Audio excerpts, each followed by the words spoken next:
guys are All right, what's up, guys? Let me see here. Um,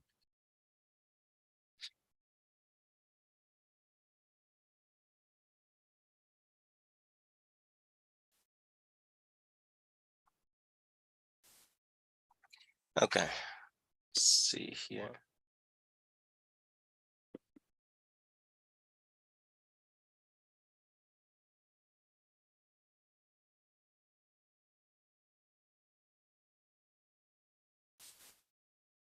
All right. All right, good morning, guys. Today is May 24th, and as usual, we'll be going over analysis for US 30, gold, and EU. So let me first start off with thanking you guys for the patience, because I know we didn't have a live session yesterday. Also, what is that? We didn't have a live session yesterday because the past few days I've been working with my programmers to automate my chart markups. So I'll go over them today because they're fairly new. And I know we normally don't trade the first 10 or so minutes during the live session. So I'll take a quick 10 minutes to go over this. So the way I'll just show it on US 30, and it's the same way you can use it on gold and EU or any other time frame. So I did share it with everybody who has access to my indicators, or anybody who subscribed this month for their promo for access to everything. So you should see two new indicators in your invite only indicators. The first one is GA Trading Club markups. The second one is GA Trading Club zones. So the markups, ideally, so you remember previously I used to have Monday high, Monday low, Friday high, Friday low, previous daily high, previous daily low, weekly high, weekly low, weekly open, previous weekly open, PW high, PW low, previous monthly high, previous monthly low. Now, so I had all of that automated. So if you open that, what is it called? That indicator, you'll see there's two sections. So the first section is the order block high lows. So that's like what I normally use, the 15-minute bearish high, like the bearish and bullish highs and lows. And you can adjust it. You can check. So there's two indicators in this case built into one, right? So let's say somebody is not interested in seeing the bearish highs and lows. So you can see on my chart right here, you can see the bearish highs and lows. So if I uncheck that box, the bearish highs and lows should disappear. There you go. So the bearish highs and lows disappeared. All you're left with is now the highs and lows that are down here, right? And also in the bearish highs and lows, you can select which bearish high and low you use. I don't use the 5-minute bearish highs and lows, but if you're interested in them, you can select them. But for me, I'm only interested the 15-minute, 30, 1 hour, 4 hour, daily, weekly, and monthly. Now, if you've noticed, by default, when this indicator loads, you will have this value. So these values that are next to each bearish high and low, they ideally show the positioning on the chart. So by default, I think all of them are 0. So if you change all of them to 0, you will have overlap. So let me see if I reset the defaults. But for me, what I did after I made these adjustments, what is it called? I saved as defaults down here, but let me see what happens if I reset the settings. So if I reset the settings, you'll see that if I go into the chart, you have some of these zones overlapping, right? So some, like here, you can't really tell what's here. You can see maybe there's an hourly something, hourly bearish, and maybe Friday low. Previously, because I was doing this manually, I could manually move the lines, but by default, right, you'll see this overlap. So that's why you have to come in here and play around. Like for me, I'm not interested in this. You can select what color you want to use here. For me, just that's what I use. And then here, right, think of this as spacing them out. So you want distinct values in between each in order to make sure that they're spaced out evenly so that you can see them well. So for example, like on Tuesday, you'll have like Monday high and previous daily high on the same line. but you would want to space those out. So for example, here I just try to space out, maybe by a difference of 20 or so. So maybe do 25 here. So, this is just a bunch of back testing, but I already saved mine. So for me, oh God, that's like, oh, I thought you could save a template. Okay. So let me redo this. So for me, this is just what I'm comfortable with for right now. So, it doesn't mean this is what you need to have, but I'm just showing you guys how to adjust them. So I think if I remember correctly, here I had this maybe I had this and then plus 15 or 20. So maybe 45 here. So I think I was going by increment of 20s. And I think that was it. So if we do that, you'll see the spacing change for the bullish and bearish, right? So you can see how they moved aside. Now, so that's right. That's the purpose. You can check whatever you want to check, and then what is it? You can check whatever you want to check, and then uncheck what you're not interested in. And then same thing with the highs and lows, right? So this is previous daily high and low. This is weekly high and low and weekly open as well. And then you have previous weekly open, previous weekly high and low, monthly open, monthly high and low, previous monthly open, previous monthly high and low, Monday high and Monday low, Friday high and Friday low.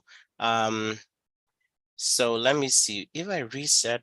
I thought I'd saved as defaults. I think I overwrote them. Anyway, yeah, so that's ideally, it's just basic, right? So you just need to understand, check what you want to use, and then uncheck what you're not interested in. And ideally, that's it. Does anybody have any questions? And then Not about the chart, but looks like there's a death cross forming on gold. Okay. Yeah, right now I just want to focus on this first. It's fine. I'm already in a sell from gold, like at the very top. So, and based off of this indicator, so I just want to first focus on this in the meantime.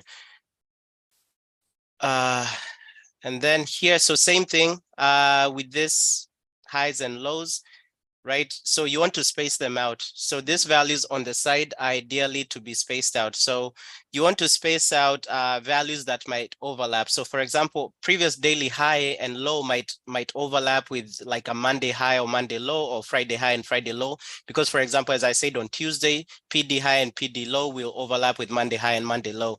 So you want some distinction or some spacing between those three.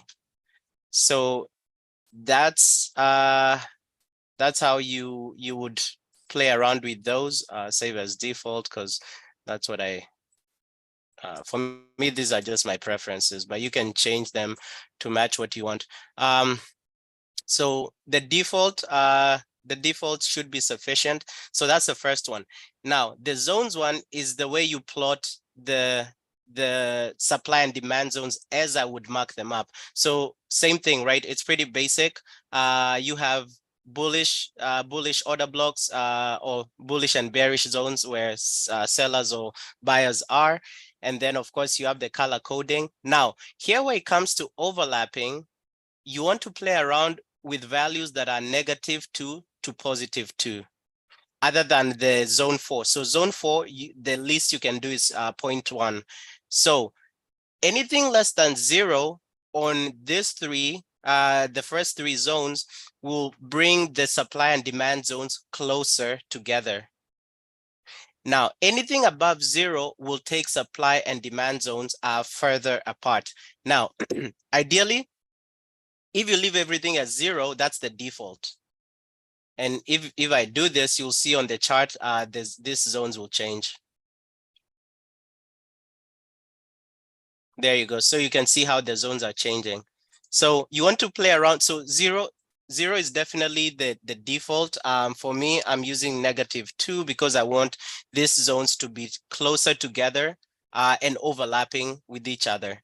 So that's how I'm able to, the logic behind this, right? So you guys remember I used to have supply zones, and then I used to talk about supply zones within supply zones, right? So that's the logic where you ideally want it might have a little bit more markups, but they'll be closer together. But if you want less supply and demand zones that are far from each other, you want to do either the default, which is 0, or anything greater than 0. The other way to find to use this tool to mark the zones manually. So right now, for US 30, I don't know if I took that off. I had, give me 1 second. Load chart, US 30. Uh-huh.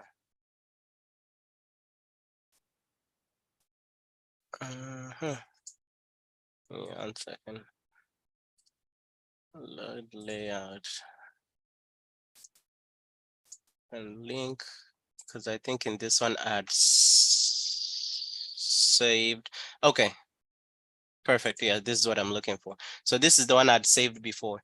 So in this one other way to be accurate with this supply and demand zones, you can start on the monthly. So this is what I used to do daily. So I used to start on the monthly. So I have all of them right now.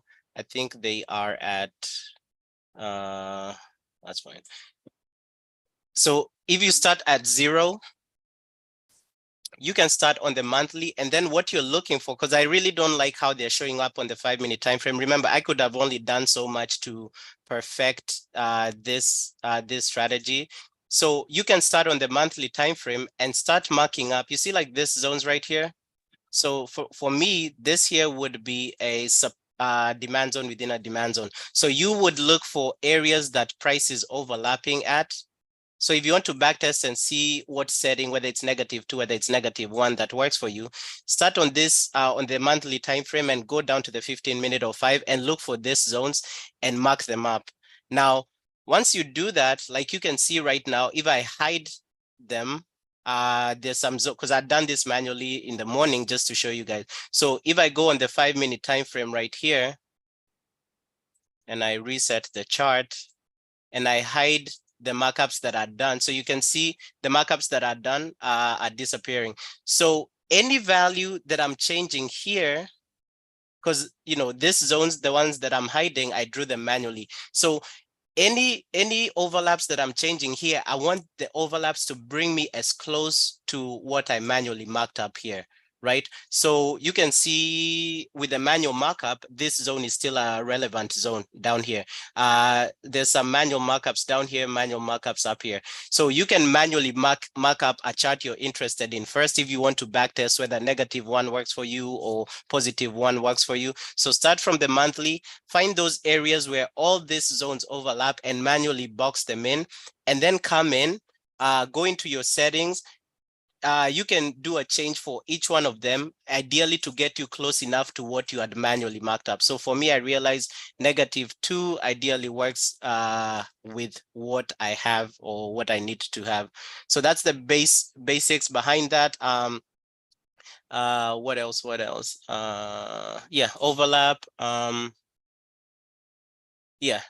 So if I go, let me go back to this one.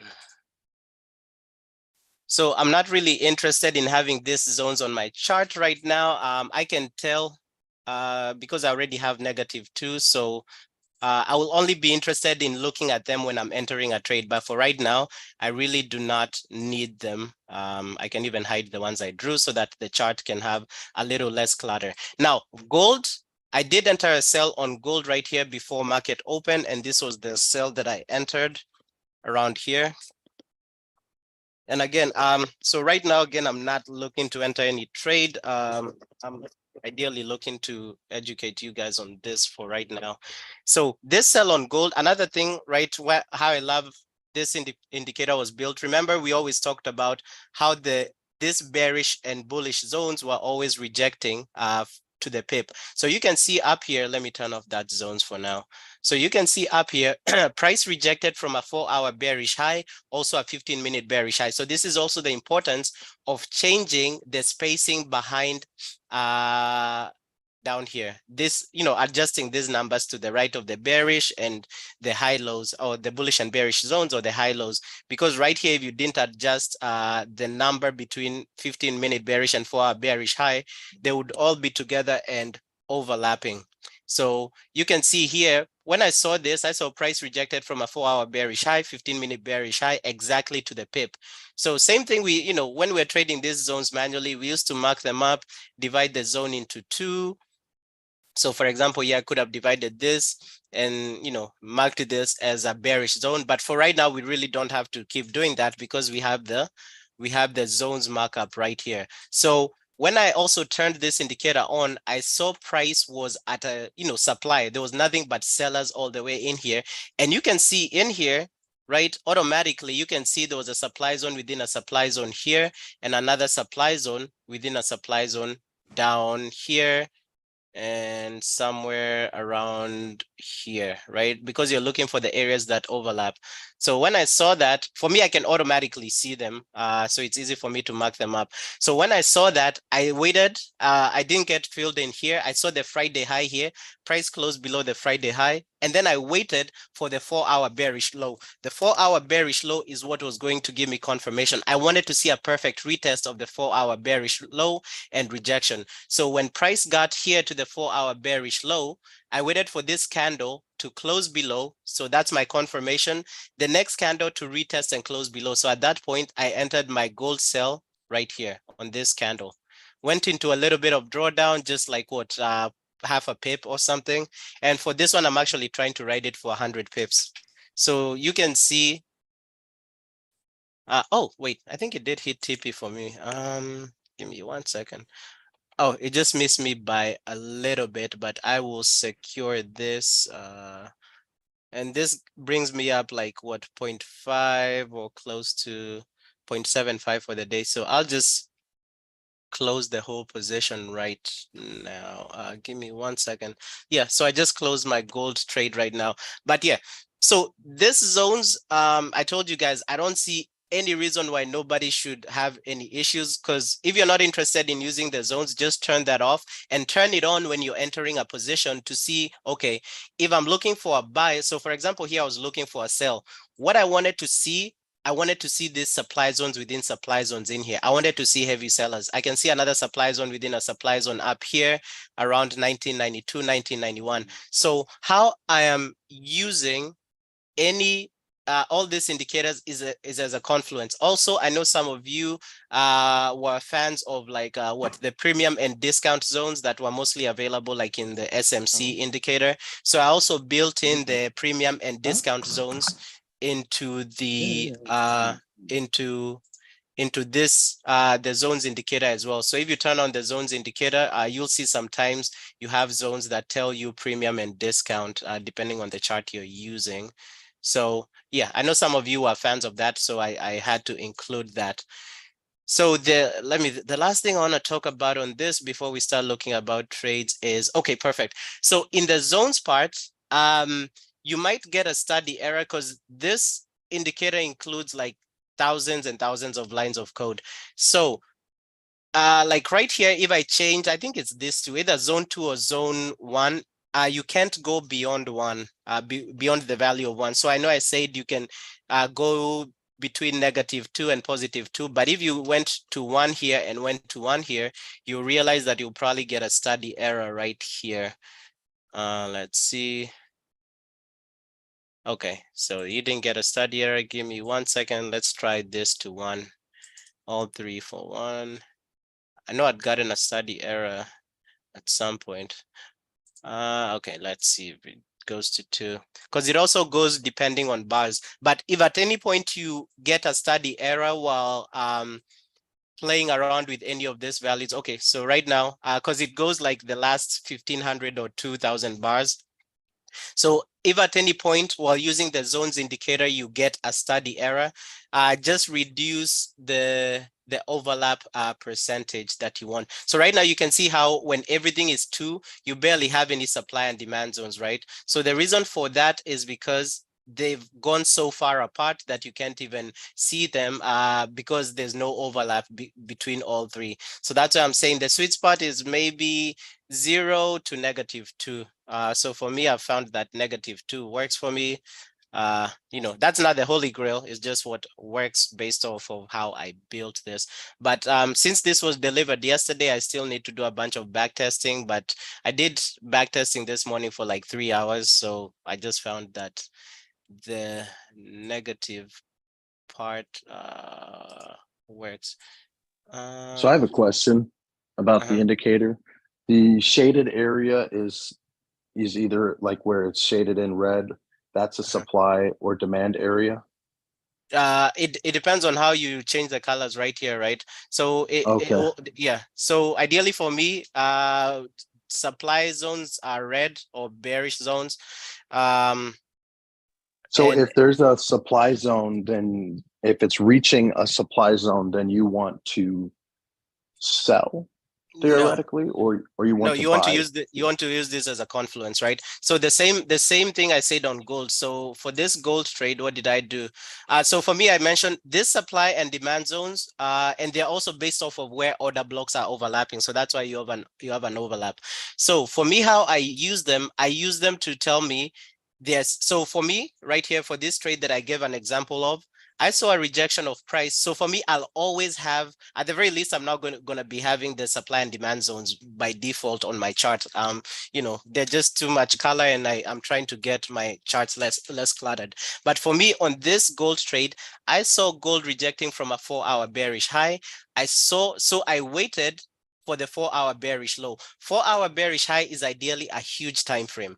So what I was interested in, okay, where are the sellers seated around this zone that gold is rejecting from? So just by even not, I know I just, we just did that review, but how I did it this morning, I didn't even have the zones turned on. So what I was expecting to see supply zone within a supply zone here, just for confirmation, because if I'm looking to sell gold here, I want to see sellers here and I want to see supply zones within supply zones. So when I turned on my zones indicator, right, even you can look for the zones, and I've used like a lighter shade of red just so that it's easy on my eye. But for example, this is a supply zone within a supply zone because it's a darker shade of red. This is another supply zone within a supply zone. This is another supply zone within. You might want to use maybe a more visible shade of red in order to see some of these zones. But right there, and then right here, you can see a darker shade of red here. Okay, if I turn this off, if I turn that indicator off, because I just used it to show me where the sellers are. But overall, right, this is a supply zone. Like this whole area is a supply zone. But I'm not interested in a huge supply zone. I want to be like, okay, inside that supply zone, where are more sellers? In this case, it would be where are this institution or banks having their orders. So that's what's highlighted with the darker shades. So at that point, I came in here, I turned this off, I turned the zones off. So what this tells me is that this is where more sellers are, this is where more sellers are, and this is where more sellers are, and then this is here, and here is where more sellers are. So when I saw this rejection off of the 4-hour bearish high, I waited to see how price is going to react in this supply zone within a supply zone. Again, I'm not using it. If you want, you can use it to hop in on a buy or sell. But for me, I never use supply and demand zones to buy or to sell on impulse. I just use them as a confluence. So at this point, it told me, hey, there are sellers here. I said, okay, perfect. Let me wait for my confluence, my first confluence. We have a 4-hour bearish low right here. So what I needed is for price to close below the 4-hour bearish low, retest and close below. So this candle right here closed below the 4-hour bearish high, and it retested it. Not to the pip, but right, it just missed it by like 0.1 of a pip and then closed below. So at that point, I entered a sell, knowing that my sell, the probability of this trade to hit was like 90%, because I knew that above here, what do I have? I have a 4-hour bearish low. I have a Monday high, Friday high. I have a 4-hour bearish high. I have a 15-minute bearish high, 30-minute bearish high, 30-minute bearish low. And I have these two zones where heavy sellers are. So at that point, I did not have any bullish zone. I did not have any buyers anywhere there. So for me, that was a confluence. I entered the sell on gold and it went straight to TP. So for me, I use the zones to tell me, okay, if I get an entry for a buy, I want to see, are there any buyers seated in that area? That is, like for me, this gold trade, this was a perfect trade for me, because there was no bullish zone up there. There was no demand zone up there. So hopefully that makes sense how you should use the zones. Okay, thank you. All right. Yeah, so for me, I'm not going to be leaving the zone zone in the chart unless we have already identified a buy or sell. The other way you can use these zones is before heavy news. Before heavy news, analyze like NFP or FOMC. Come in here and mark up your zones and see, okay, where, like here, I can tell there's a lot of buyers here. I can tell there's a lot of buyers here. I can tell there's a lot of buyers here. As much as there's buyers down here, buyers are concentrated around 1958. So right now, if you ask me, where do I see gold going? I can see some, and also you want to avoid this little zones right here, right? So zones that are this thin. So this is like a thin, as much as it's a demand zone or a demand zone within a demand zone, right? It's pretty thin. It's only like 0.1 of a pip. So you want ideally wider zone. So gold can easily break through that. So what you'd be looking for, right? You see like this one right here. This is a wider zone. So this is a potential buy zone if gold comes back up. So you want to look for those wider zones if you're, so for me, if I was trading news, I would ignore this one and this one and this one, and then I would box this in. This zone is a bit bigger. And ideally for this one, I would just combine these two because they are two within one. And then I would box this in. And this one, right, coincides with the previous daily low and Friday low. So if you're trading before heavy news, look for the previous high-low markups, like a previous daily high and whatnot, and then box the zones that are in there, and you should be good. Okay, so let's see if we can find any trades for today. So of course, this gold trade, I took it before the live session. It was a no-brainer for me. But this will not count towards today's returns. But you can see the logic why I entered that trade. If you have any other questions regarding the indicators, I would say those two indicators, I would say watch the first 30 minutes of today's live session because this will be recorded. In case you guys need further clarification. Okay, so does anybody have any question regarding any potential trades? I have one other question about that. It's not in depth or anything. Just as far as like the order blocks and the supply zones and all that, when do you go over? I mean, I'm guessing you, because I'm kind of late to the party. So when did you go over that stuff? Like do I need to go back and look earlier in the videos, the recordings, or what do you mean by the order blocks? Like how to draw them? Or? Well, yeah, like, because I'm pretty sure at some point you went over that stuff, like basically from scratch. So that, I think that would help me give me a better understanding, like more in depth on how. Are those like in the earlier videos or? Yes, in the earlier videos, but just to break it down, and again, of course, order blocks are relative on how people draw them. But for me, how I draw an order blocks, so how I used to draw it before I got this automated system. So let me just leave this on the 5-minute. Let me use the hourly for now. So you can see on the right how I draw order blocks and how majority of the logic of this zones is built in. I used to start from the monthly time frame and down to the 15-minute time frame.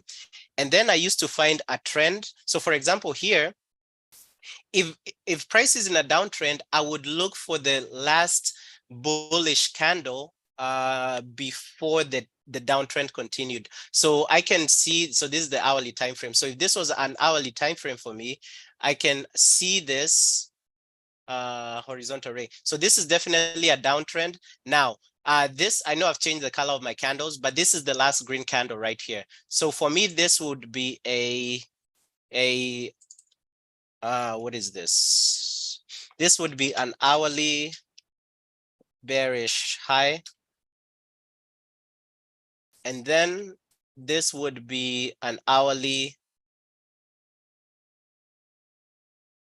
bearish low. Now, it might not be how other people draw order blocks, but that's how I draw order blocks. Now, if price is in an uptrend, I would look for the last bearish candle before the uptrend continued. The other nifty little trick in here, now for me, I use the highs and lows of the candles to mark these ones that you guys are seeing in here. However, how I came up with the supply and demand zones, sometimes I considered also the body of candles, especially if you had consolidation.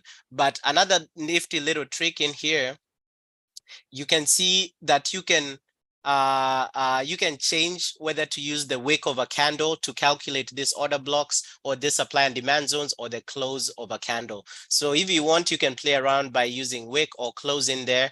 For me, I just use whatever the program has left as default. But yeah, but if you want to draw them manually, this is, so for me, I used to do this daily, beginning the monthly time frame down to the 15-minute time frame. Now the monthly down to the daily, I only had to do it like once a month. But these others that are 15-minute, 30-minute, and 1 hour, especially if price action has moved a lot since yesterday, those are mainly the ones that I used to change. But the monthly, weekly, and you want to do the monthly one maybe mid of a month, the weekly one mid of a week, and those ones you won't need to change that often. But that's how I normally draw the order blocks, and that's how the program is automated to draw them. So hopefully that answers the question. So that's just the basics, in case I can save you time to go back and see, or try to find what video. Yeah. Okay, so for this instance, so let me just turn off the zones. So I'm not interested in that. And also I'm not interested in those that I drew manually. So right now I'll just leave the bullish and bearish highs and lows, and then the other daily and whatnot. So right now, what do we have for US 30? Give me 1 second. Let me delete all of this, because remove 49 drawings in that. So we need to see where US 30 is headed. So right now US 30 is bearish. How I can tell that? Price is both below the 9 EMA and the 200 EMA. And we, of course, always draw our trend lines right there. And we draw our other trend line right there. We have this trend line on the hourly, right? So what do you see on the hourly? This trend line has been broken by this candle. Actually, US 30 is still a sell for now. So this was perfect for, we missed that sell on the hourly. Now, if this candle, so right, what do we know about static candles? Once they're broken, trend lines, once they're broken, price almost always retest them. So this actually was a quick sell on US 30 right here. But it's fine if you didn't already catch it, because keep in mind, I've gone over this strategy time and time again. So once a static, so this already broke and closed below the static trend line. So if you already missed the retest of the trend line, what you would do is wait for this hourly candle to close in the next 1 hour, because I wouldn't enter a sell right now, because this candle can easily come back and close above the trend line, and price continues to the upside. So for any other sells on US 30 for now, I would wait for this hourly candle to close, and then I would look for an entry at that point. So this is the monthly low and the weekly low. So for example, you can see here how the monthly low and weekly low are overlapped. If I want to fix that overlap, I would come in here and find those two, the monthly and weekly, and then maybe possibly move the monthly a little bit far up, and you'll see how the monthly will probably be able to distinguish the two. And there you go. So you can see how these two separated. So now, they're not overlapping, and I can tell which is what. So right now on US 30, to be honest, I don't see anything. I know price is bearish, but I do not see any trade for US 30. US 30 is bearish, gold is bearish, EU is bearish. So yeah, the only entry I see for US 30 is the closure of this hourly candle. I would not advise you to enter a sell if we get a retest of the static trend line on the hourly. Gold, we have a death cross on gold. I already made profit with gold this morning from selling the high. And I know there's somebody who asked about the bearish, the death cross. So if you're trading the death cross, right? I don't know if you entered, but that was an entry for the death cross, right? So if Yeah, you're, that was me. yeah, if you're trading Yeah, it, and then that. yeah. So depending if you are going for 100 pips TP, 100 pips stop loss. Now keep in mind, right? For me, honestly, and my last process or system to create is a indicator for golden crosses and death crosses as I enter them. That will be, and I did say that will be the last indicator I'll create because I need to consolidate all these strategies. But this was a valid death cross, right? Now the only red flag up here was this 30-minute and 15-minute bullish highs and lows. But what else do you see? Automatically, I can tell there is hourly bearish high, hourly bearish low here. So for me, that automatically overrides the 30-minute and the 15-minute zones right here. So for me, yes, wait. This is a death cross that I could have taken, but I already made money with gold. So at that point, right, I would have just kept riding to TP. So don't be worried. Remember, high time frames will always override based on my strategies. High time frames will always override or supersede lower time frames. So as much as you have 30-minute and 15-minute bullish zones, you have an hourly bearish high, hourly bearish low. So price is within a sell area. You have a death cross on the 5-minute. Also, guess what? Here on the hourly, you had this candle that was closing below. I think it had already closed, right? Closing below a static trend line. So at that point, and this is on the hourly, so you have so many confluences for a sell. I haven't even looked at if we had sellers at this zone. So let's go ahead and turn on the zones. So this was the last area where we had sellers. Here you can see a supply zone within a supply zone here. So if I turn that off, right? So, this is a position you could have been comfortable entering and gone for either 50 pips or 100 pips. Yeah. So always ask yourself, what confluences do I have around me? And at that point, if something does not line up, so for example, here, if we had an hourly bearish high, hourly bearish low, and then we had a daily bearish, a daily bullish here, or a weekly bullish low here, I would have said, hey, be careful about that. But in this case, right, I always say, look at what's around you. If I was looking here, I would not even be interested in the 30-minute and 15-minute bullish zones. Hourly supersedes that. So, and then I see the hourly time frame. The hourly broke below a static trend line. So that's telling me we are going down. We have a death cross. So at that point, enter the trade and go ahead and write that. The reason I'm saying not to question too much whether a trade is valid or not is we will have, like this week, the market has been perfect, has been so amazing. But we will have those days in the market where you'll have this hourly bearish low here, and then you'll have a weekly bullish low here, and then you have a death cross. So at that point, you're like, okay, what should I take? And maybe that's the day you take the death cross, and then they use the weekly bullish low to pump price all the way up. So take advantage of this periods in the market where everything is lining up for a buy or for a sell. That's what I'll say.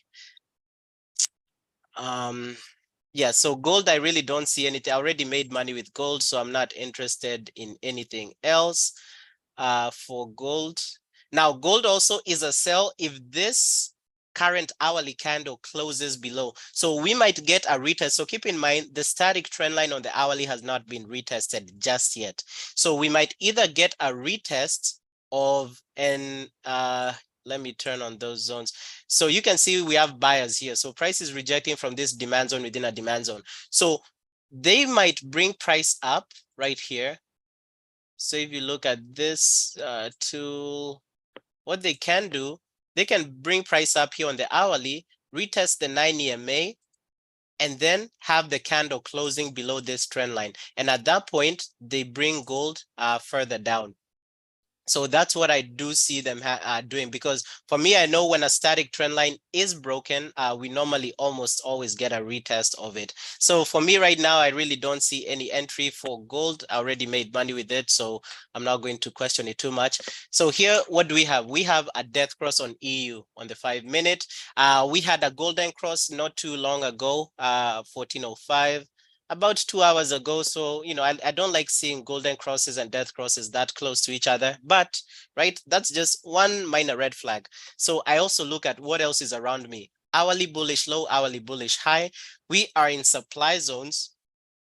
Up there, we do have this 15-minute bearish high. And then right here, if I look on the hourly, we are stuck in this two static trend lines. So for me, now if you ask me, this is not a death cross that I would take on EU, because we have an hourly bullish high and low.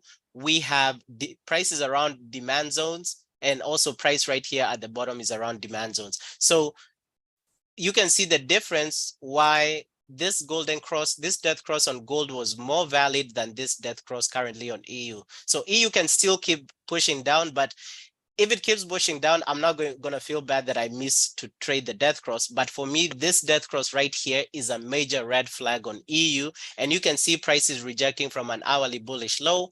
And also we're in a bullish. So in any case, I'll be looking for sales on EU. I'm sorry, for buys on EU. But the confirmation that I'll wait for, I would rather wait for price right here on the hourly time frame to close above this static trend line, retest the static trend line, and close above. At that point, I would be looking to buy EU, because remember, you want to wait for confirmations. Yeah, so for right now, I really don't see any entry for anything until this hourly candles close, and by the time they're closing, we'll be done with the live session. So does anybody have? So today you guys can ask questions, any clarifications you guys need. Also, yesterday, so let's see if we can have anything using the breakout scanner. So keep in mind, starting next month, I'm not going to be showing this on the live session. Again, I want to be fair for the people who have access to it. I'll only be showing it on the months that I run promos on.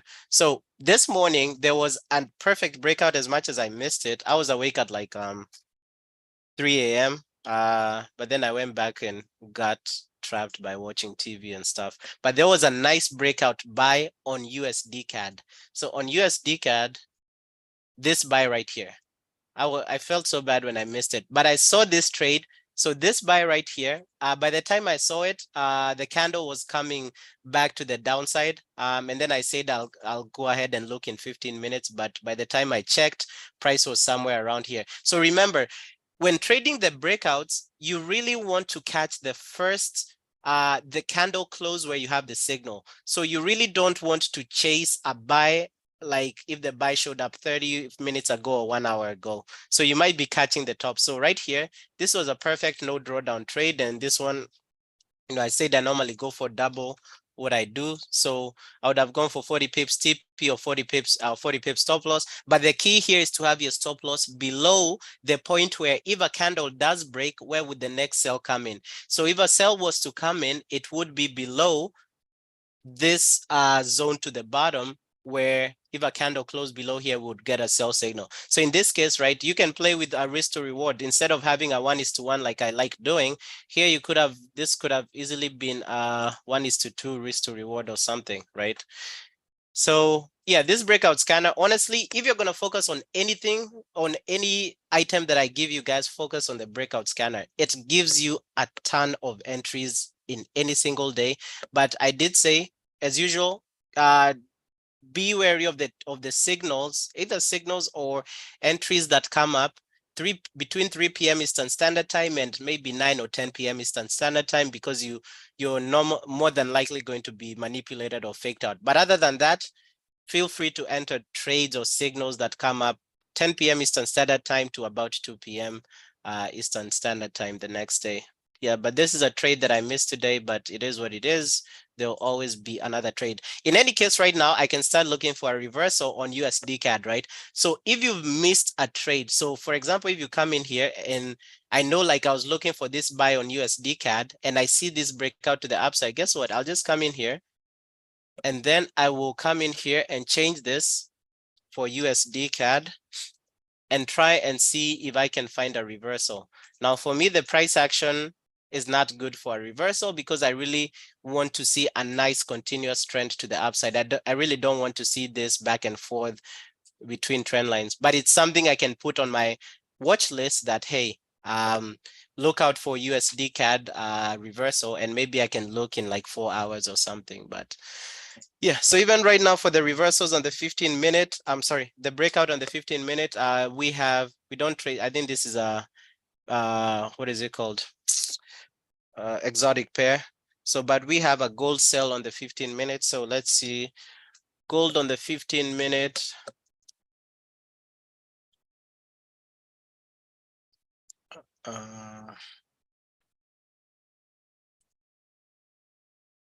Okay, yeah, and you can see we already missed that sell, but yeah. So I've given you all these instruments that give you entries as I would take them, right? So if you had even the breakout scanner, right, you came in here and saw that gold was breaking out to the downside, right? You could have even gone with a heavier position. So I've tried as much as I can to give you guys, or to create infrastructure for you guys that's 99 or 98% of everything that I know about trading. But it does take manual intervention on your guys' ends to, like, to just wait for the perfect entries, to use proper risk management. And other than that, right, if a trade makes sense, go ahead and enter it. Don't question too much. At the very least, enter with the half. If you're going to go for a 0.5% risk, go for 0.25, 0.25, 0.25% risk. And guess what? Once you've had like 5 or 6 wins, then upgrade that and start using 0.5. And because until you conquer the fear of losing a trade, you're not going to become a profitable trader. That one I can guarantee you. So you literally have to jump in, you have to be in the game, and then observe how price moves, and then create a journal. I'm proud of most of you guys here. You normally send me screenshots of your journals. You normally, I think, I don't know if Desire is in here. So Desire talked about, he has a trading journal, and then what he did, he used Chat GPT, and then uploaded his journal and said, oh, could you help me figure out what's the most common mistake that I make? And ChatGPT broke down his journal and said, okay, based on what I've found, you make this mistake repeatedly. And Desire sent an amazing screenshot. So if we go on so we don't have any trades we can take for now. So I'm just trying to show you guys the importance of learning and practicing, right? So Desire sent this in here. He held on to these cells. And if you guys remember, like about a month ago, Desire came during Feedback Fridays. Desire was on the live session and he talked about he's having issues holding on to winners, but he's holding on to losers. So I told Desire, hey, put a sticky note. Like literally, this is what I have. I have like sticky notes on my monitor that says stick to your strategy. I told Desire, hey, put a sticky note. And he was also having challenges with FOMO and jumping in. So I told him, put a sticky note on your monitor that says stick to your strategy. And anytime you feel like you're going to FOMO into a trade, look at that and picture it as a message from yourself 5 months ago or 2 months ago when you blew an account. And then that's your past self telling you, hey, let's not make the same mistake again. And look at Desire holding like 6 grand in profit, right? Even for me, honestly, I still struggle with this too, right? I'm not perfect, but this is amazing to see that just this little changes, psychological changes, can have great help. So always make a journal. If you're not journaling in trading, you're just winging it, right? You need to be serious. You need to start journaling. What works for you? Why did you lose a trade? Why did you win a trade? As much as I can give you all these systems that are automated, if you're not good, if you haven't worked on your trading psychology, you're not going to make it until you work on your trading psychology. All right, CAT JPY, let's see, CAT JPY just popped up as well.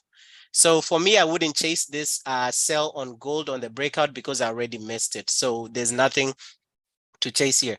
Also, the other thing to look at when trading the breakout scanner is, so this plot right here is the 200 EMA. The yellow plot is the 9 EMA. So what can you see? You can see the 9 EMA is coming to cross the 200 EMA. What is that? That's a death cross. So on the 15-minute time frame, we have a possible, because even if we go right here, right, you can see a death cross on the 15-minute time frame.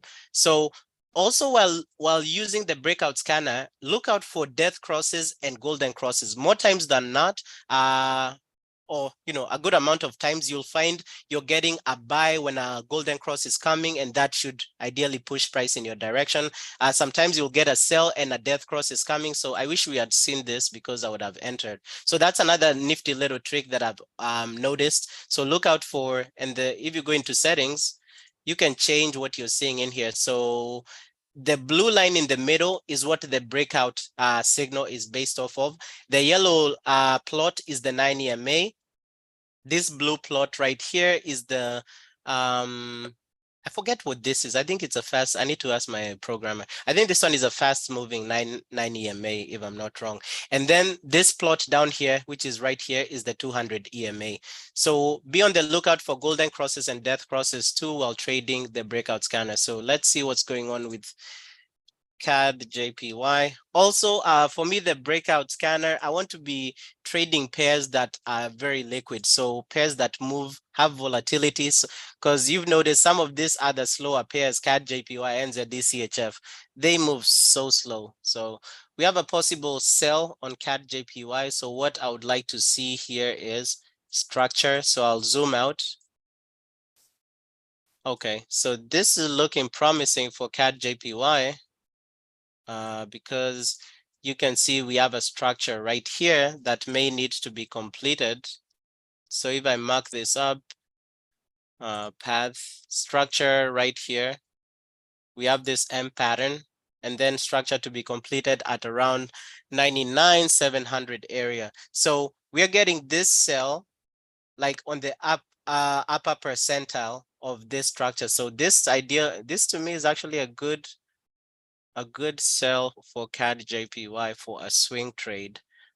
So we have 15 minutes before that closes, but I will enter this, but I need to wait for the candle to close. Also, see, I would be going for some of this position based on how slow they move. Let's see how far a 40 pip stop loss would be. I mean, that's good enough, but I feel like I would have more confidence or in the trade if my stop loss was above these previous highs. 500. Yeah, I really don't want to go above. And you can see, so this is the importance of waiting for a candle to close. So you can see the buy signal on the table shows up when the threshold of whatever value you put in here. So the buy in this case is being shown using these two thresholds, the breakout EMA length and the test pips. So that's why you always want to wait for candle closures. But I'll look at, actually that's in 40 seconds. So let's see if we close with a sell signal in 40 seconds. If we do, I'll be looking to take CAD JPY. Only thing I would feel better if my stop loss was above here. It looks like I would have to do like a 80 pip TP and 80 pip stop loss. I don't want to hold a trade for that long. So the other thing you can do now that we have automated, so remember, we have automated markups, right? So look at what I can do here. I come to new layout. I come to new layout there. And then I have CAD JPY, right? Guess what I would do here is, actually, let me just use this. Change here, CAD JPY. So the best thing with this automated system I have, you'll get markups for any symbol you want to trade. So if we are looking to sell CAD JPY, look at CAD JPY. What do we have? We have a 4-hour bearish low, hourly bearish low, hourly bearish high up here. We have a 15. Okay, so this is perfect. So I don't think we got that sell signal on CAD J. Okay, so we have to wait another 15 minutes. But just by reviewing CAD JPY right here, we have this bearish zone. So this is another, now we do have a 4-hour bullish high that's down here.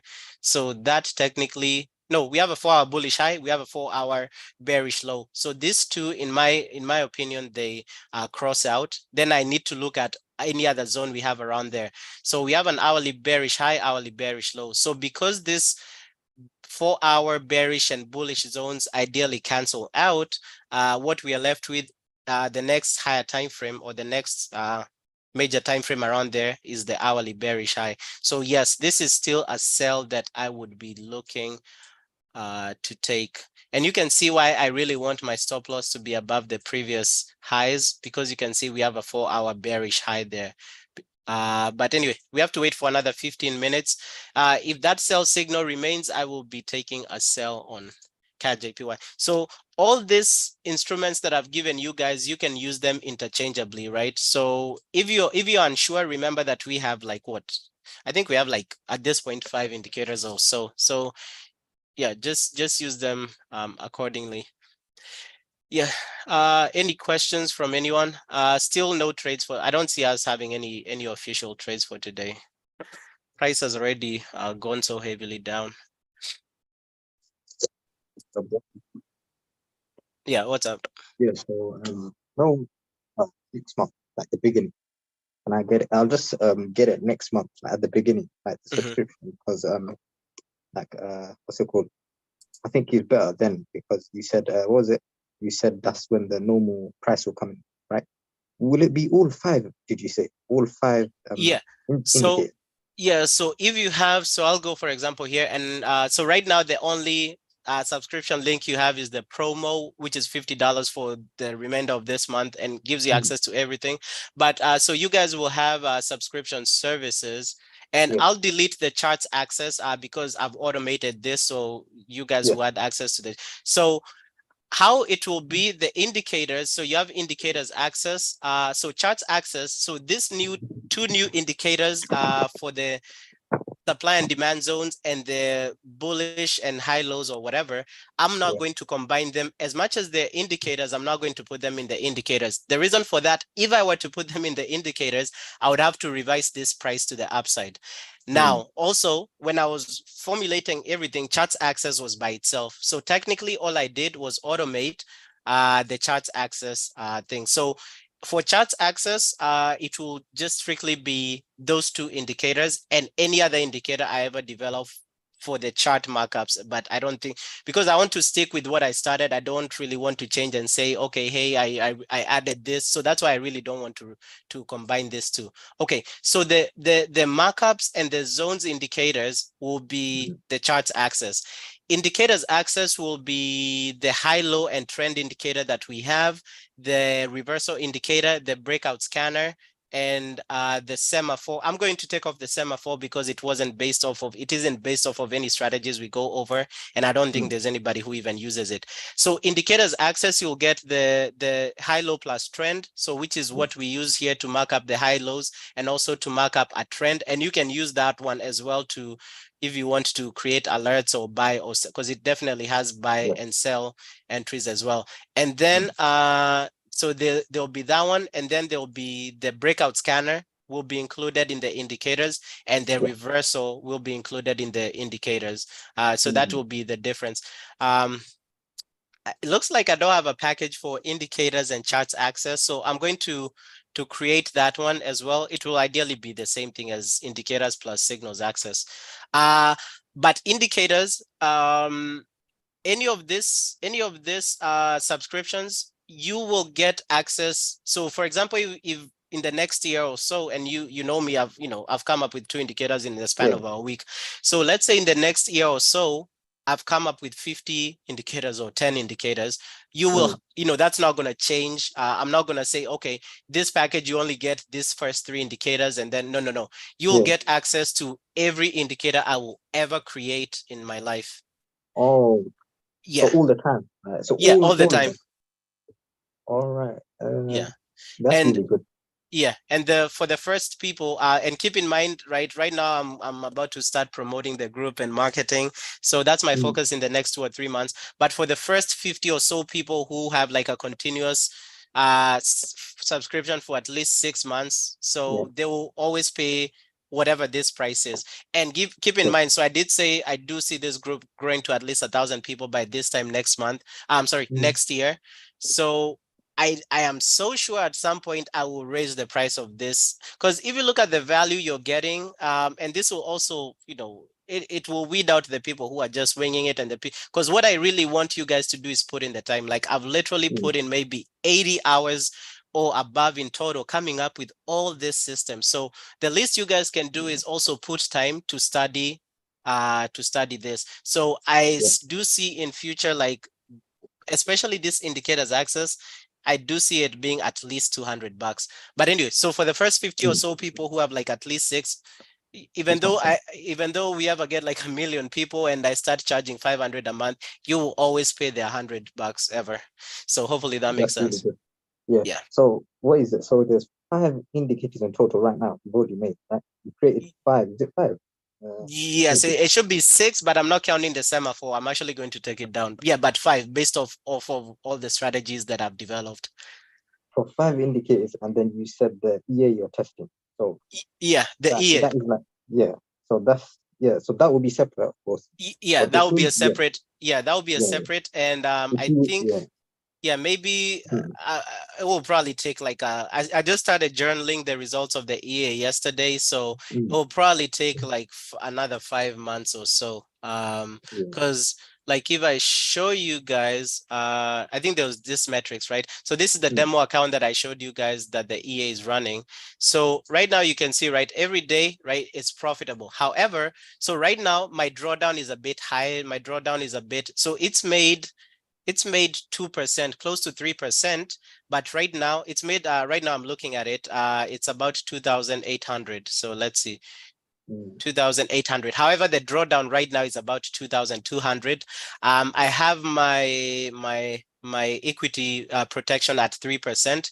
So I did see, so I'm trading, so for this year, I'm trading one major pair, one minor pair, one crypto, one commodity, and one index. Now I did see the majority of the reason I'm having this drawdown is for gold. So yesterday I did, when I was journaling, I did see that trading Bitcoin, US30, and one minor pair. So I was just doing the math yesterday. Out of this $2,800 that I've made, and this is a demo, right? So out of this $2,800 that the EA has made in a week, when I broke down, because I'm trading EU, GJ, Bitcoin, US30, gold, and is that 5? Yeah, I think that's one more. So when I broke down the profit, I found that, and let me read this to you guys. I found that in my journal, during that 1 week period, GJ, so the GJ, US30, and Bitcoin collectively made $1,500. So they made what? Maybe 60% of this profit. Now, out of those 3 symbols, Bitcoin by itself made about 537 in profit. GJ made 574, and a US30 made $400. Now, when I looked at my drawdown yesterday was about 1,800 or so. But when I looked at the drawdown yesterday, these 3 instruments, Bitcoin, GJ, and US30 on the open positions yesterday, I kid you not, it was like $300. So I was like, this, because yesterday the drawdown was up to $1,800. So the $1,500 was tied to gold and EU. So that's why I want to, go, and this is the importance of journaling, and this is why I'm saying it will probably take another 5 or so months. So if I take off gold, gold and EU, right, my drawdown right here, you guys would see this profit, this profit come up. Yeah, but that's just some of the tweaking. But I wouldn't focus too much on the EA right now. That's when it comes, but it will definitely take a couple of months before I make an announcement for the EA. Yeah. So so the indicators would be how much? So the first 50 people here is going to be how much was it? I think I need to check that again. But and let me clarify. Yes, we do have 5 indicators, but remember 2 indicators are for chart markups, right?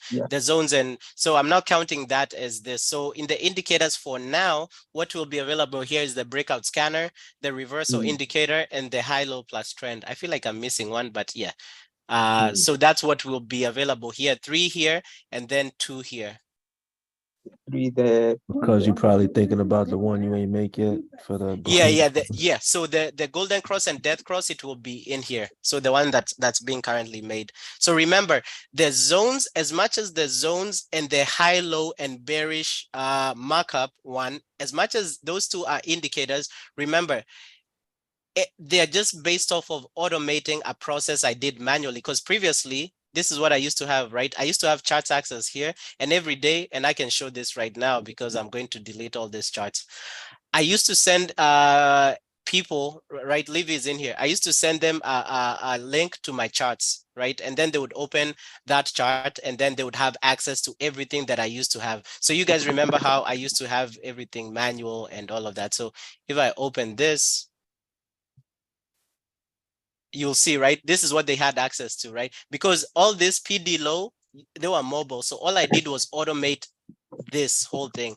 So it wouldn't be fair just to myself to include, I mean, if I really wanted to include this, I can, but I would have to raise the price of the indicators because the charts, you know, automation is different.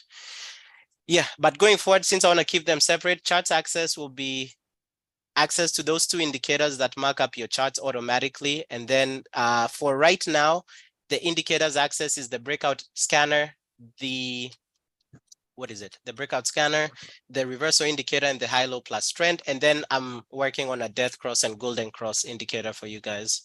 So, you know, the charts and everything will all be included eventually.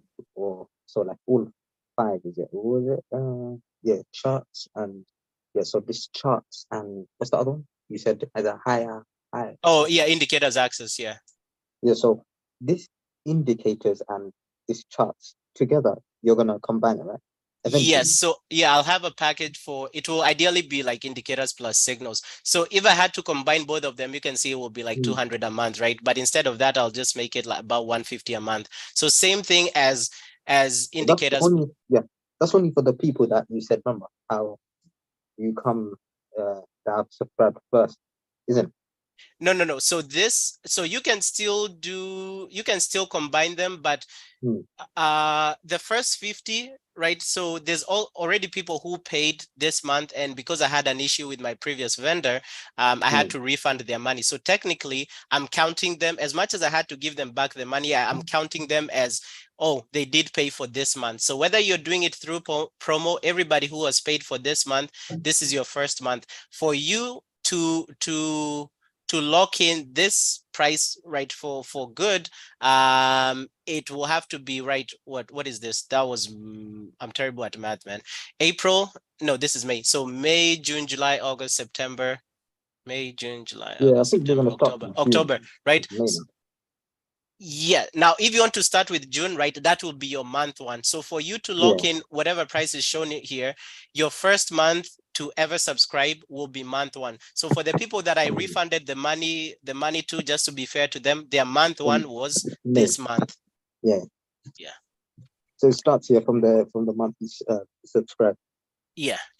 And to be honest with you guys, if I had to choose, let's say I'm not the one who created this, but I saw the value in this. If I had to choose just one subscription, if I don't have the money to pay for all three, that's about 200. I do know it's pretty high, but you know, sometimes you just have to weigh the value of something. So indicators access, to me, this at the very least, you need this. At the very, it will cut down. You see, like how I automated the charts. I used to spend like 2 hours every day to manually mark up what I showed you guys right here. I used to spend 2 hours a day to do all this manual, but I automated it. Now, it did cost me a ton of money, but I looked at it this way. Hey, what is it saving me? So nowadays I have an extra 2 hours of my day that I can focus on marketing the group and whatnot. So at the very least, honestly, this should be the basic package anybody should start with. Charts access, there are people who have their own way of marking up charts. So if you already have that, you don't need it. But if you're still a beginner, this is a big thing, because if you're a beginner and you understand order blocks at the very beginning, I never knew anything about order blocks the first year of trading, or the first probably 2 years of trading. But when I knew about order blocks, trading became so simplified for me. So if you're a beginner, at the very least, you need and again, you don't need to subscribe. That's a disclaimer. You don't need to this is not a subscription group. You don't need to subscribe to make money with me, because I do trade live every day on the live session, and the Zoom access will remain free forever, right? Because that was my commitment when I started. But indicators access, at the very least, you need that. Now, if you want to ideally increase that, indicators and charts access. Signals, again, I've always even been uncomfortable offering signals because people can easily burn themselves if they don't understand how to use signals. So honestly, yeah, maybe you don't really want to start dealing with signals right now. Remember, the key here is to learn how to use the strategies and then apply them. So that's why I don't like even using signals. So yeah, at the very least, start with indicators. If you can afford to have the indicators and charts access, even better. Forget about signals for now. As much as, of course, I would love people to subscribe for 200 a month. Honestly, to be honest with you guys, just don't focus on having signals for now. So bro, do you know the 150 a month? Is it just for wait? So the package is indicators and what is it? Indicators and indicators and signals, or indicators and charts access. I need to include a new input here. So when we do the package, like when you make it eventually, will be indicators and charts all together? Yes. So I'll have an option for that, and you guys will have an option to see this page right here. So if you want that, like right now, if I click on this, it will take you to that page, and then there's what indicators plus signals, and then it tells you what you're getting. So the five indicators and the charts, you will make that package soon, right? Yeah, the three indicators and the charts. Yes, I will. Yeah, I'll edit this before. When is the month? And I'm going on vacation end of this month. Yeah, but by like maybe the weekend, I'll make this page available, because ideally I don't. The reason I hate this channel is because I don't want people to subscribe for 99 a month and there's a promo for $50 a month. You know what I mean? Just to be fair to people. So I didn't want to have these two channels open, because I would rather you guys use the cheap option.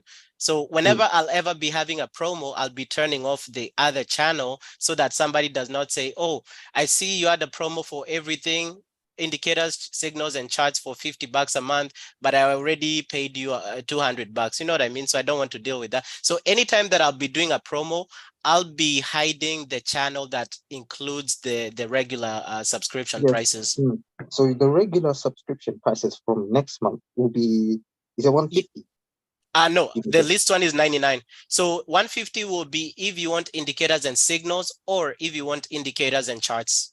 So $99, that's what's that, just for charts? Either charts alone or indicators alone.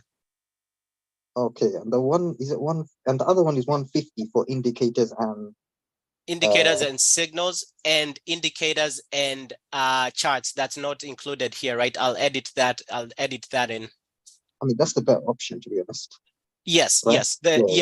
But if you have the money, yes. And trust me, even with a live personal account, you can easily make the $100 just by using this breakout. Yeah, but the best value, honestly, with you guys, it's not even because again, I don't like the signals thingy. But yeah, the best value will be indicators and charts access. That will be the best value. Yeah. I think and what's it called? When you said this promo, it's not going to happen every month, of course. No, it's not going to happen every month. I was just running this. So what is this promo? What do you mean? Like, I know this month we did it because we just started it, but yeah. So you see, this promo, I normally say it's indicators, signals, and charts, right? So what would normally be $199 a month is $50 just for that month. So anytime that I'll ever run a promo, so I think we're at 89 members. Maybe when we get to 200, I'll run another promo. Maybe like during Black Friday, also maybe run another promo, or maybe 100 members. So might be the month of June or July. But anytime that I'll ever run a promo, I will hide this normal whatever, and I'll let you guys know that, hey, for the next month, if you want to have access to everything, this is, you just need to pay this. You know what I mean? Yeah. That makes sense. Yeah, and I'm not, and I told you guys I'm not looking, I make way more money than subscription money, so I'm not looking to make money from subscription. So we can always work something, not meaning that I'm going to charge you $50 for something that's 100, but if you miss maybe 1 month and say, hey, I'm going through something, can I come back next month? I'll not count them. Let's say your first month, maybe this was your first month, and maybe the next 2 months you're not able to pay, and then you pay for the next 6 months or 5 months. I'm not going to hold these 2 months you didn't pay against you and say, oh, wait, you're not locked in for life. You know what I mean? So it's, to me, it's not that serious. I'm a pretty much chill guy. So but just know it's not like I'm gonna charge you $50 when I'm charging other people $90. So I do understand life happens and all of that. So I try, because I've been there, right? I've paid people $300 a month to copy their trades, and sometimes they blew my account, but I couldn't really do anything because, right, some of these things we do, it's at your own risk, right? I've paid $200 a month and I wasn't learning anything. So, I've been where maybe some of you are. So I'm pretty easy. We can, if you miss 1 or 2 payments, it's not the end of the world. Yeah. All right. Let's see. So again, today you can see US30, where US30 is headed. US30 is away from all these markups up here. So really, I can't see anything. We have 8 minutes before this candle, this hourly candle closes. It looks like it's going to close bearish. So let's see how we can continue riding this sell for US30. Because right now, I can assure you a lot of people are trying to catch the bottom and might get stopped out. So what I would be looking for US30, if I turn on my zones, right? Because we have a candle that closed below a static trend line. We have this candle that retested the static trend line, and looks like in 7 minutes, it might close below. So what we would be looking for is a sell area for US30. So right now, the areas around us, we really don't have any sell zones. We don't have any bearish zones. Price is also in a demand zone. The next sell zone, right? We have a supply zone within a supply zone somewhere here. Or let me just extend this right here. So this is the next area to sell US30, but you can see that the candle would have to close and come back up this static trend line on the hourly. So for right now, I wouldn't advise you to chase a sell on US30 as much as closure below this. If this candle closes bearish and below this trend line, it would be a sell, but you need to have something to help you ride price down. And you can see we are in nothing but, and there goes your discount zone, right? So this just means US30 is discounted right now on the 5-minute time frame. So yeah, I wouldn't advise you guys to sell US30. At the very least, right, if the sell happens, just wait for it to happen and possibly look for a reversal. Not sure we are gonna get a reversal if there's no, I think there was news today. I think Yellen was speaking at 10. I think she's speaking. So that's, she already spoke. It's at 2:30, I think. Or 2 o'clock. We have FOMC at 2. So right now, if you want to prep for FOMC, let's see what we can see right here. I would have to look at price action before FOMC. Because honestly, all we have here are demand zones right here. But I can see a heavy demand zone within a demand zone here. The only thing is that as I'm marking this up, I would want to see like a bearish zone here. I'm sorry, like a bullish zone here, like a previous daily high, like a previous monthly high. But you can see we have nothing. Literally, we have nothing down there. So if US30 drops, it's going to break all these demand zones and then possibly get a reversal. So today is a day maybe to wait for a reversal to come in. Yeah, gold. Gold is forming that death cross on the 15th. You see gold still dropping, right? Because I re-entered on the retest of the depth cross and the 9 EMA. Yes, so gold, and this is on the 15-minute. Yeah, gold is still, I do see gold still dropping. Just be wary of the 2 p.m. because I do see price action dying down right before 2 p.m.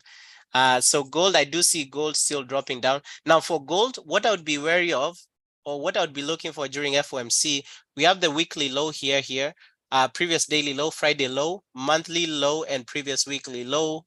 So I would be looking for a bounce continuation for gold around this zone, and we have a demand zone within a demand zone around 1954. But even historically, I remember that gold has tested 1954 twice. So gold can easily, if gold comes back down here, it will break 1954 and keep sinking to the downside. Because just by looking at gold on the hourly, because I remember this, right, it formed this double bottom. If gold comes back down here, it will break this and fall to maybe 1930s area. So right now I do see that continuation of gold. If they do reverse gold, it will be around 1952, maybe for a triple bottom and then take it back. So this is the area. I would be looking at the 1950 area for the FOMC release today at 2 p.m. and see how price is going to react. Again, right, my strategy for trading news, just follow that strategy. EU, I did say I'm not trying to catch this golden cross on EU. So yeah, to be honest, I'm going to wait for, and you can see we have a daily bearish high and low on EU down here. So for EU, I'm going to wait for FOMC. Actually, for everything, I'll wait for FOMC. But where is EU likely to go? We have a static trend line to the bottom. So somewhere around 1.07340.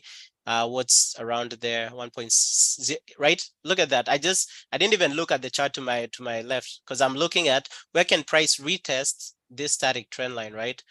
So this zone right here, 300, 340 area. What do we have? We have a daily bullish high here. So EU can keep dropping up to this daily bullish high and reject from it to the upside. So yeah, today's a day of patience and a day of just, if you have access to all these tools, just learn them. They're going to be a game changer for you. And definitely use this markups while entering. You see like CAD JPY.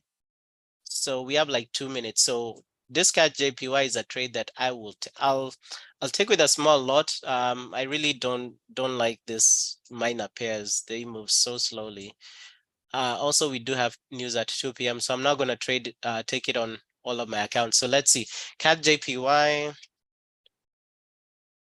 But based on the analysis that we did see structure to the bottom. And also here, if I use this markup, you can see, right? This is what I want to see. Price rejected from the hourly bearish low. So that is what I want to see. Even turning off, excuse me, turning off the zones, you can see this rejection from the hourly bearish low. Yeah, so I will be taking the sell on CAD JPY in 2 minutes. And also we are about to end the live. So long as, you know, I need this candle to close, and I need it to close with a sell signal. So that might not happen, but we'll see. Anybody have any questions? Okay, bro. A few more things. Okay, cool. Yeah, so you know TradingView with this the plan. You know the plan how we can buy the subscription. Yeah. Which plan do you think you should? Because you know the indicators. All of these indicators, it will be on our chart. When we buy it, we give our username to you, right? Yes. So when we give so which plan should we go for? Just the pro, like the basic version, because I mean you don't need to go for the best one. Yes. So I do know there's limitations because I know some plans you can only have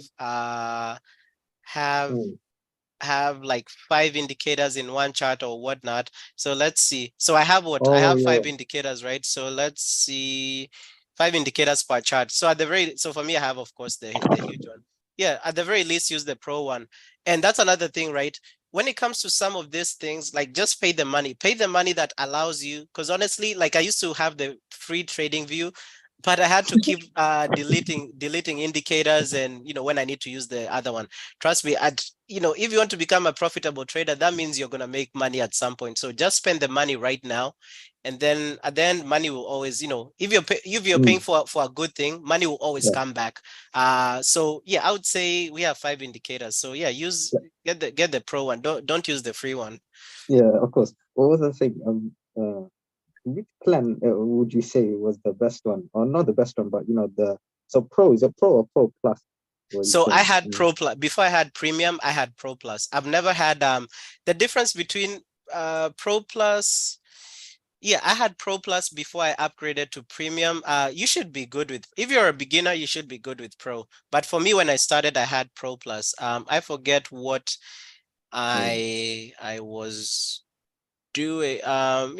Yeah, because at some point, because I was testing out a bunch of things, but you should be good with the pro. Now, if you have other indicators, not just mine, maybe you want the Pro Plus, right? Maybe because right now my indicators as is, right? They would take up the Pro version, and if you want to use one after the other, you have to remove one to use the other one. So, but if you say you want to use the EMA indicator, the 9 EMA, the 200 EMA, then maybe you want to have the Pro Plus one so that you don't have to keep removing indicators to switch up. So all your indicators, there's 5. So if you just get the Pro, that will be a bit of I mean, you might fit, but then you might have to take one out, isn't it? So you might have to just get. Yes, yeah. So Pro Plus is the one you would say. Yeah. If you can afford it, do Pro Plus. Yeah. Okay, what was the other thing? And I think you see how it says 5 indicators, but you can correct me if I'm wrong. But if you open 2 charts, you see like how I'm on a browser and I have 1 chart for CAD JPY, or normally this would be. So I think if you see like how I've done the breakout scanner for me is on a different chart. So I think you can get away with doing this. So if you have the Pro and you open 5 different charts and use the breakout scanner, because for me, breakout scanner is on 1 chart. I don't want to see any other indicator. Reversal indicator is on 1 chart. So I think by using the Pro, you can open different charts. I think it's only, like if you're on 1 chart right here, you cannot add any more than 5 just for that 1 chart. But if you opened another chart right here, you can add another indicator that's not in here. You see what I mean? I see. Yeah. You mean like on 1 chart, you would, but the problem is, I mean, on the Pro, I mean, with any subscription version, you can not, you can do split screen, isn't it? But yes, because this says 2 charts in 1 layout. Yeah. No, that's what I was thinking. The other guy was telling me that you have to duplicate. On anyone, maybe not the free one, but on Pro you can do like you see like how for me I have 2 charts like dual. And then what's the other one? One more thing. Real quick, Mike, on Euro odd, if I had this indicator, I probably wouldn't have took the sales I took yesterday because it was in a demand zone. Right now it's at the weekly high and it's rejecting. Do you think this is a legit reversal? So reversal, let's go to Euro odd. So you can see CAD JPY, right? That's why we need candles to close, right? That sell was invalidated. So until we get a nice sell. So Euro odd reversal, you're looking for reversal on what, the 5-minute? I did it on the 5-minute, got stopped out. So I'm on the 15 now. Okay, and you're looking for buys, right? I'm looking for sells. For sales, okay. Yeah. Sells. So just by looking at it, when did you enter the sell here? Yeah, that's what I'm saying. I entered there, but if you bring up the indicators, it's a demand zone within the demand zone right around there. Okay, so just by the reversal itself right here, what was your point of interest? I'm guessing either here or here. So did you use here or did you use down here? I didn't want to use down there because it was kind of a little invalidated somewhat with that. 153. Okay. Yeah, this, you see, this is a red flag to me, this is a red flag to me, this is a red flag to me. Yeah, so it's not a trend that I would like, right? At the very least, I would just have wanted, you see, these 2 candle closures below here, this by itself is as much as the sell would not be valid here because it would be within the threshold of 50 pips or whatnot. 50, this is 655. Also, it looks like this one might be like GJ that moves, Yeah, I was gonna ask that. Do I need to wait for more than 50 for this pair? Yeah, for this one, maybe do 100. Because normally I don't trade reversals for this others. So it's the way I just look at how price has moved. So I would look at the price scale right here. So bottom here was 62. This is 64. So this is like 2000, quote unquote, 2000, is it 2000 or 200 pips? Like 200 pips. Yeah, you might need to backtest this. So the way I do it, I just GJ is the one I know that for a fact. It's instead of 50 here, you do 100. But even regardless of whether it's 50 or 100, if you're using 50, this right here, these two candle closures right here, and then this two, as much as the next candle is coming to close above, I really don't want to see many candles closing below. So you have this candle that closed below, and then you have another one. So if it was just this one candle that closed below, that would have been fine. But you had this one that also closed below. As much as the next candles closed above, like, you know, I've shown trends before, like with EU and gold, and you can see the difference, right? Because you, in theory, you just want price to, at the very, for a perfect trend, you want price to stabilize and be held by the 9 EMA. So for me, this right here just does not look good. Even looking at the price action of, you also want to see the price action of what you're trading. You can see Euro AUD is more of a consolidating instrument, right? Because a lot of price action is, you know, is just pegged on the 9 EMA. So even just, so for these reversals, you want to find a liquid pair. So one other thing I've been doing, I've been going on here and looking up most liquid FX pairs, right? So if you look at that, the most liquid FX pairs, so you'll see we have what? EU, of course, is the highest. What?